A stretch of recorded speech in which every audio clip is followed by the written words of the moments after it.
ഈ ഗസയിൽ സംഘർഷം അവസാനിപ്പിക്കാൻ വേണ്ടി റഫയിലെ തുരങ്കങ്ങളിൽ ഒളിച്ചിരിക്കുന്ന ഹമാസ് ഭീകരർ പുറത്തു വരണം, ആയുധം വെച്ച് കീഴടങ്ങണം. ഇതാണ് ബെഞ്ചമിൻ നെതന്യാഹു മുന്നോട്ട് വച്ചേക്കുന്ന ഒരു നിർദ്ദേശം. അങ്ങനെ ചെയ്താൽ ഇവർക്ക് ഈ ഗസയിലെ മറ്റു ഭാഗങ്ങളിലേക്ക് പോകാനുള്ള അനുമതി നൽകും.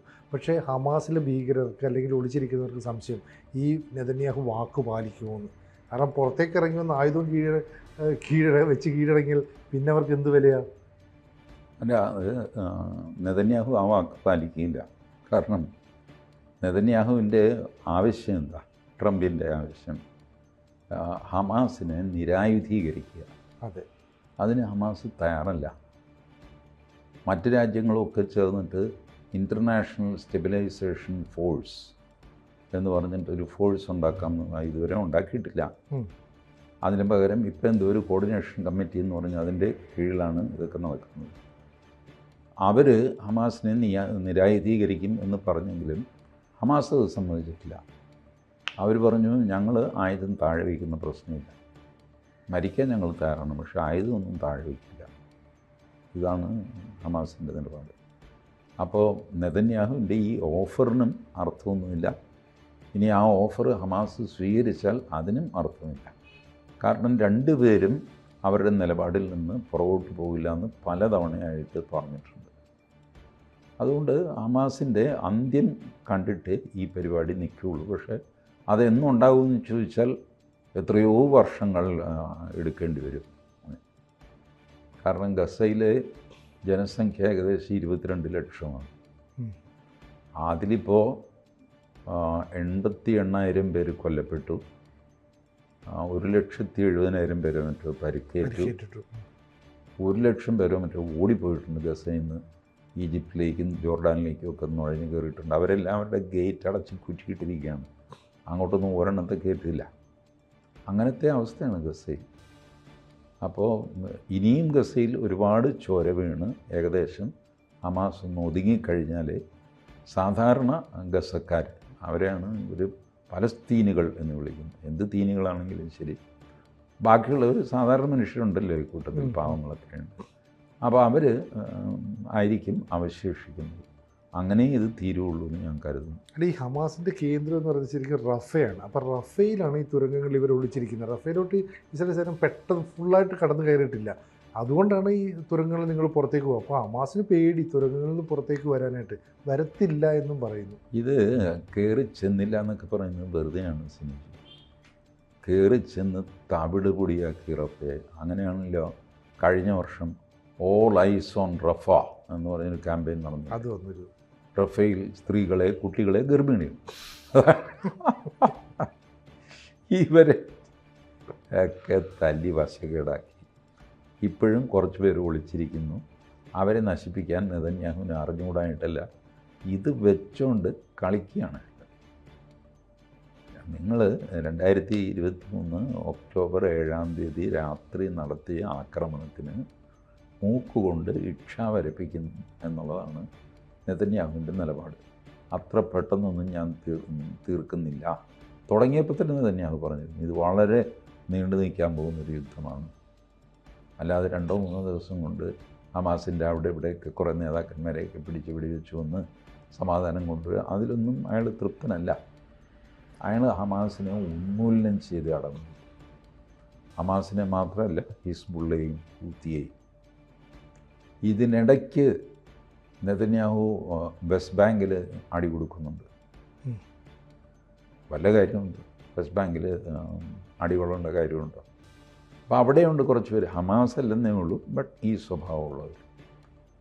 അപ്പോൾ വെസ്റ്റ് ബാങ്കിലും അടി കിട്ടുന്നുണ്ട്, ഗസയിലും അടി കിട്ടുന്നുണ്ട്. ഇൻ്റർനാഷണൽ സ്റ്റെബിലൈസേഷൻ ഫോഴ്സ് തൊട്ട് വന്നിട്ടുമില്ല. ട്രംപാണെങ്കിൽ നാളെ കൊണ്ടുവന്ന്, ട്രംപ് ഇപ്പോൾ പുതിയൊരു ഉടക്കെടുത്തിട്ടിരിക്കുകയാണ്. ഈ ഇൻ്റർനാഷണൽ സ്റ്റെബിലൈസേഷൻ ഫോഴ്സ് എന്നൊക്കെ ഞാൻ പറഞ്ഞു, കാര്യം ശരിയാണ്. പക്ഷേ ഇതിനൊരു നിയമത്തിൻ്റെ സാങ്ഷൻ വേണം, നിയമപ്രാബല്യം വേണം. അതിന് യുണൈറ്റഡ് നേഷൻസിൻ്റെ സെക്യൂരിറ്റി കൗൺസിൽ കൂടിയിട്ട് ഇത് പാസ്സാക്കണം.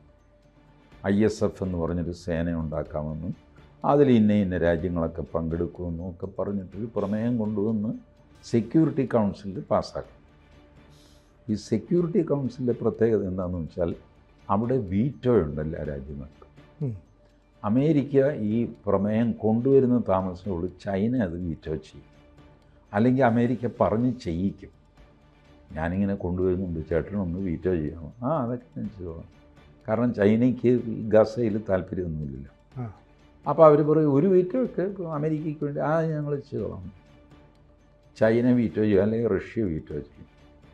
അതോടെ ISF മുന്നോട്ട് പോകാൻ എനിക്ക് പറ്റുന്നില്ല, കാരണം റഷ്യ വീറ്റോ ചെയ്തിരിക്കുന്നു.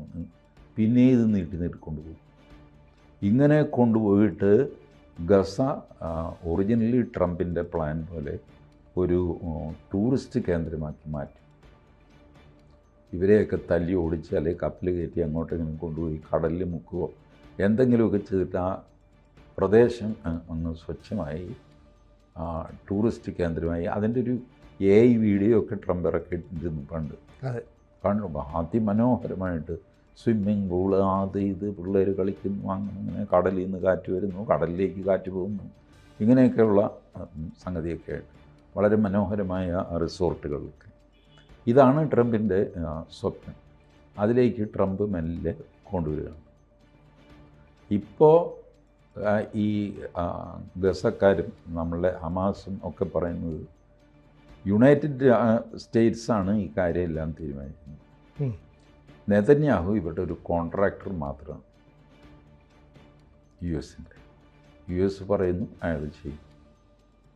അയാളിപ്പോൾ തീരുമാനം എടുക്കാനൊന്നും പോകാറില്ല. ചേട്ടൻ എന്താ വേണ്ടതെന്ന് വെച്ചാൽ അത് ഞാൻ നടത്തിത്തരാം. ഈ രീതിയിലേക്ക് പോയിരിക്കുകയാണ് ഗസയിലെ കാര്യം. പബ്ലിക് സിമ്പതിയും പോയി. ഇപ്പോൾ പഴയ പോലെ ഗസ പ്രകടനമോ സംഗതിയോ സേവ് ഗസ എന്നൊക്കെ പറഞ്ഞുള്ള അപ്പോൾ എവിടെ പോയി? ആരും കണ്ടു. മലയാളം ചാനലുകൾ ഞാനിങ്ങനെ കണ്ണിൽ എണ്ണയും പിണ്ണാക്കും ഒക്കെ ഒഴിച്ചിങ്ങനെ നോക്കിക്കൊണ്ട് ഗസയില്ല. അങ്ങനെ ഇരിക്കുമ്പോൾ ഈ വിദേശ രംഗം എന്നൊക്കെ പറഞ്ഞ് ആ ഒരു സെക്ഷനുണ്ടല്ലോ വാർത്തയിൽ, ആ സെക്ഷനിൽ ഗസയിൽ ഇങ്ങനെയാണെന്നൊക്കെ പറഞ്ഞിട്ട് അതിൻ്റെ വിഷ്വൽസൊക്കെ കണ്ടറിയാം. കഴിഞ്ഞ ഒരു വർഷമായിട്ട് ഇതേ വിഷ്വലാണ് ഇവർ കാണിച്ചുകൊണ്ടിരിക്കുന്നത്. മനോരമയ്ക്ക് ഒരു സെറ്റ് ഓഫ് വിഷ്വൽസ് ഉണ്ട്, ഏഷ്യാനെറ്റിനുണ്ട്, മീഡിയ വണ്ണിനുണ്ട്, എല്ലാവർക്കും അവരവരുടേതായ ഒരു സെറ്റ് ഓഫ് വിഷ്വൽസ് ഉണ്ട്. ഇതാണ് വീണ്ടും വീണ്ടും കാണിക്കുന്നത്.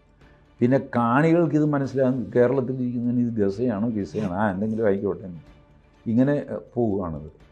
എന്തൊരു കഷ്ടമാണ്. ഇവരുടെയൊക്കെ പ്രിയപ്പെട്ട ഗസ വഴിയാധാരമായി കിടക്കും. ഒക്കെ രസം എന്താണെന്ന് വെച്ചാൽ ഈ ബന്ദികളെ കൈമാറുന്നുണ്ട്. അപ്പം ജീവനുള്ള 10 പേരെ മറ്റോ ഇത്രയും കാലം അവർ ജീവിച്ചിരുന്നു എന്നുള്ളത് വലിയ അത്ഭുതം. ഒരു 14 പേരോ മറ്റോ ജീവനില്ലാതെ ചത്തുപോയോ, അവരെയൊക്കെ എങ്ങനെ പ്രിസർവ് ചെയ്തു ഇത്രയും നാൾ? ചീഞ്ഞു പോകുമല്ലോ മനുഷ്യർ, അടുത്ത് പോകാൻ പറ്റുമോ? ബട്ട് അത് ഹമാസ് സൂക്ഷിച്ചു എന്നാണ് പറയുന്നത്. ഇത് തിരിച്ചു കൊടുത്തപ്പോഴാണ് തിരിച്ചറിയുന്നത് ഇതിനകത്തെ ഒരു പട്ടാളക്കാരൻ, അയാൾ 2014 മരിച്ചതാണ് ഗസയിൽ. വർഷം 11 അയാളുടെയും ശവം വന്നു. ഇസ്രായേൽ ചോദിച്ചു, ഇതെവിടെ നിന്നാണ് ഈ ശവം?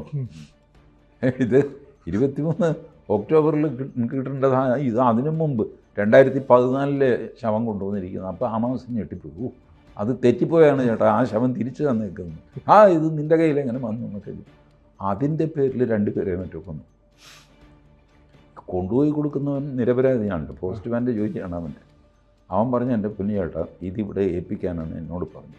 ഈ 2014 1990 എനിക്കറിഞ്ഞൂടാ, പെട്ടി തേയിരിക്കുന്നു. അല്ല നീ പോകാൻ പറ്റേ എന്ന് പറഞ്ഞിട്ട് അവരോട് ചോദിച്ചു. അവർക്കും അറിയാൻ മേല. കാരണം ഈ കൊന്ന് അവിടെ ഇവിടെയൊക്കെ കുഴിച്ചിടുകയോ പിടിക്കുകയൊക്കെ ചെയ്ത് പിന്നെ ഇത് തിരിച്ചെടുക്കാൻ നേരത്ത് ആരെങ്ങനെ അറിയും? തങ്കപ്പനെ അതാ നാരായണൻ തിരിച്ചറിയാൻ പറ്റുകയില്ല. ഇത് ചീഞ്ഞു പോയില്ലേ എന്ന് പണ്ടാരും. എന്നിട്ട് DNA പ്രൊഫൈലൊക്കെ നോക്കിയാണ് ഇസ്രായേൽ എടുക്കുന്നത്. ഹമാസ് പറഞ്ഞു, ഈ DNA നോക്കുന്ന യന്ത്രമൊന്നും ഞങ്ങളുടെ കയ്യിലില്ല, ഞങ്ങൾ മാന്തി കുഴിച്ച് കിട്ടുന്നതെന്ന് ഇസ്രായേലിന് കൊടുക്കുകയാണ്. കുഴിച്ചിട്ട് എവിടെയാണ് ഞങ്ങൾക്ക് അറിഞ്ഞുകൂടാ. കുഴിച്ചിട്ട് ഇയാൾ വെടിവെച്ച് കൊന്നു ഇസ്രായേൽ. പിന്നെ കണ്ടുപിടിക്കാൻ പറ്റും. ഹമാസ് പറയുന്നത് കുഴിച്ചിട്ട് എവിടെയെന്ന് ചോദിച്ചാൽ എന്നെ കുഴിച്ചിട്ട ആളിനെ താൻ വെടിവെച്ച് കൊന്നില്ലേ? ഇപ്പോൾ അവനോട് എങ്ങനെ ചോദിക്കാനാ?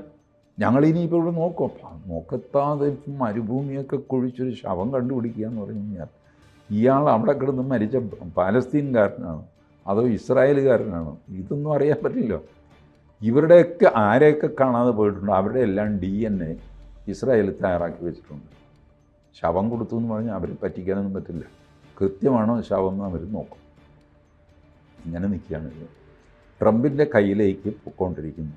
ട്രംപ് വിചാരിച്ചെടുത്ത് കൊണ്ടുപോയിട്ട് ഗസയെ കെട്ടും. ബാക്കി ലോകരാജ്യങ്ങളൊക്കെ നോക്കി നിൽക്കുന്നതാണ് നല്ലതെന്ന് ജോർഡാൻ പറഞ്ഞിട്ടുണ്ട്. ജോർഡാൻ രാജാവിനോട് ഈ ഇൻ്റർനാഷണൽ സേനയൊക്കെ ഉണ്ടാക്കുന്നു എന്ന് പുള്ളി പറഞ്ഞു, അല്ല ഇതൊക്കെ എനിക്ക് പേടിയാണ്. ഞാൻ എൻ്റെ സൈന്യത്തെ ഇൻ്റർനാഷണൽ സൈന്യം എന്നൊക്കെ പറഞ്ഞിട്ട് ഗസയിൽ ഇറക്കും. ഗസയിൽ ഹമാസിനെ കൈകാര്യം ചെയ്ത രീതി ശരിയായില്ല എന്ന് പറഞ്ഞിട്ട് ഇസ്രായേൽ എൻ്റെ നെഞ്ചത്തേക്ക് വരും. ഞാനെന്തിനു ഈ പുലിവാല് പിടിക്കുന്നു? അല്ല, ചേട്ടൻ്റെ അയൽവക്കമൊക്കെയാണ്, പക്ഷേ തല്ലിപ്പുള്ളികളാണ്, വിശ്വസിക്കാൻ കൊള്ളില്ലാത്ത ആൾക്കാരാണ് എന്നൊക്കെ പറഞ്ഞാണ് ജോർഡാൻ നിൽക്കുന്നത്. ഈജിപ്തും ഖത്തറുമാണ് കുറച്ചെങ്കിലും ഹമാസിനോട് ഒരു ചെറിയ ഇത് കാണിക്കുന്നത്. അതും ഖത്തർ പേടിച്ചു പോയി കേട്ടോ ഇസ്രായേലിൻ്റെ അടി കിട്ടിക്കഴിഞ്ഞപ്പോൾ. അവർ അമേരിക്കയെ പോലും മൈൻഡ് ചെയ്യാതെ, അമേരിക്കയുടെ സെൻട്രൽ കമാൻഡിൻ്റെ കേന്ദ്രമാണ് ഖത്തർ, സെൻകോം എന്ന് പറഞ്ഞ്. അമേരിക്ക ലോകത്തെ അവരുടെ ലോകം മൊത്തം ഒരു അമേരിക്കയാണ്. അങ്ങനെയാണ് അമേരിക്ക ഉപയോഗിച്ചിരിക്കുന്നത്.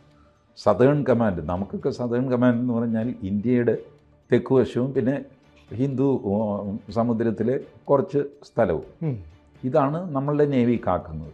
അമേരിക്ക അങ്ങനെയല്ല. അവരുടെ സതേൺ കമാൻഡ് എന്ന് പറഞ്ഞാൽ അമേരിക്കയുടെ തെക്കോട്ടുള്ള ഭൂമി മുഴുവൻ. സെൻട്രൽ കമാൻഡ് എന്ന് പറഞ്ഞാൽ അമേരിക്കയുടെ സെൻറ്ററിന് അതിങ്ങനെ വട്ടം ഭൂമിയിൽ ഏതൊക്കെ സ്ഥലങ്ങളുണ്ടോ അത് മുഴുവൻ. ഇതാണ് അവരുടെ കാഴ്ചപ്പാട്. അപ്പോൾ സെൻട്രൽ കമാൻഡ് എന്ന് പറഞ്ഞാൽ നിസ്സാര സംഗതിയല്ല. അതിൻ്റെ ഹെഡ് ക്വാർട്ടേഴ്സ് ഖത്തറിൽ. അവിടെ കയറിയാണ് ഇസ്രായേൽ അടിച്ചത്. എന്നിട്ട് ഇസ്രായേലിനെ എന്ത് ചെയ്തു? ഞൊട്ടിയ ഒന്നും ചെയ്തില്ല. അവസാനം ഇസ്രായേൽ അന്താരാഷ്ട്രമൊക്കെ വന്നു കഴിഞ്ഞപ്പോൾ ട്രംപ് ഇസ്രായേലിനോട് പറഞ്ഞു, ഒരു മാപ്പ് പറഞ്ഞേക്കിടൂ നെതന്യാഹു, പോട്ടെ. മാപ്പോ? എടാ നല്ലത് നോക്കി ഒരു മാപ്പ് എടുത്തേന്ന് പറഞ്ഞിട്ട് പ്രശ്നം തീർന്നു. ഖത്തറിന് വലിയ സന്തോഷമായി. ഇപ്പോൾ എല്ലാവരും ഒന്നായി. ഇതാണ് ഖത്തറിൻ്റെ കമ്മിറ്റ്മെൻറ്റ്. ഈ ഗസയിൽ ഒരു രക്ഷയുമില്ല. നെതന്യാഹുവും ട്രംപും തീരുമാനിക്കുന്നിടത്ത് കാര്യങ്ങൾ പോകും. ഇനി നെതന്യാഹു മരിച്ചുപോയി, ട്രംപും മരിച്ചുപോയി എന്ന് വെച്ചോ, വേറെ ആരാണോ അമേരിക്കയിൽ ഇസ്രായേൽ വരുന്നത് അവർ വിചാരിക്കുന്നിടത്ത് കാര്യം നടക്കും. ഇത് ക്രൂരതയല്ലേ ആവാം. കാരണം അവിടെ നടക്കാത്ത പോക്കൃത്തലും ഒന്നുമില്ല. ഇപ്പോൾ ആര് ക്രൂരൻ ആര് നല്ലവൻ എന്ന് പറയാൻ പറ്റാത്ത ഒരവസ്ഥയാണ്. ഫലത്തിൽ ട്രംപിൻ്റെ പ്രോഗ്രാം ജയിച്ചിരിക്കുന്നു. 20 പോയിൻ്റ് പ്രോഗ്രാമല്ല, അയാളുടെ ഒറിജിനൽ പ്രോഗ്രാം. 20 പോയിൻ്റ് പ്രോഗ്രാമിൻ്റെ മറവിൽ തൻ്റെ ഒറിജിനൽ പ്രോഗ്രാം അങ്ങേര് മെല്ലെ നടത്തിയെടുക്കുകയാണ്. അപ്പോൾ ഓൾ ഐസ് ഓൺ റഫ എന്ന് പറഞ്ഞിട്ട് വീണ്ടും ഒരു ക്യാമ്പയിനൊക്കെ വരാനുള്ള സാധ്യത ഉണ്ടാവില്ലേ? അതിനുള്ള ആരോഗ്യം ഇപ്പം ഇല്ല, അതിനുള്ള വേർവൃത്തൽ ഇപ്പം ഇല്ല. ഇനി എന്തെങ്കിലും ഭ്രാന്ത് കയറിയിട്ട് അങ്ങ് തുടങ്ങിയേക്കാനും മതി. പക്ഷേ അത് ചിലവാകുന്നില്ല. ഇപ്പോൾ ആളുകൾ പുച്ഛത്തോടെ നോക്കുന്നു. ഓൾ ഐസ് ഓൺ റഫ പോടാ എന്ന് പറയുന്ന അവസ്ഥയിൽ. പക്ഷേ ഈ തുരങ്കത്തിൽ ഹമാസ് ഉണ്ടെന്നുള്ള കാര്യം ഉറപ്പാണ്. പിന്നെ എന്ത് ചെയ്യുന്നതിനെ തീർക്കുമോ? അയാൾ കൊന്നുകളയും. അയാൾക്കതിന് മടിയൊന്നുമില്ല. ഇവരെ കൊല്ലാതെ വെച്ചിട്ടുണ്ടെങ്കിൽ അയാൾക്ക് വേറെ എന്തോ ഉദ്ദേശമുണ്ട്, അതുകൊണ്ടാണ് കൊല്ലാതെ വെച്ചിരിക്കുന്നത്. അല്ലെ റഫയിലെ ഒരു തുരങ്കമൊക്കെ ഇസ്രായേൽ സേനയ്ക്ക് പുല്ലല്ലേ. അസാമാന്യമായ ഇൻ്റലിജൻസ് ഉള്ളവരാണ്. ഇൻ്റലിജൻസ് ഇൻ ദ സെൻസ് ബുദ്ധിയെ പറ്റിയല്ല ഞാൻ പറയുന്നത്. ഇൻ്റലിജൻസ്, ഇലക്ട്രോണിക് ഇൻ്റലിജൻസ് ഭീകരമാണ് അവരുടെ.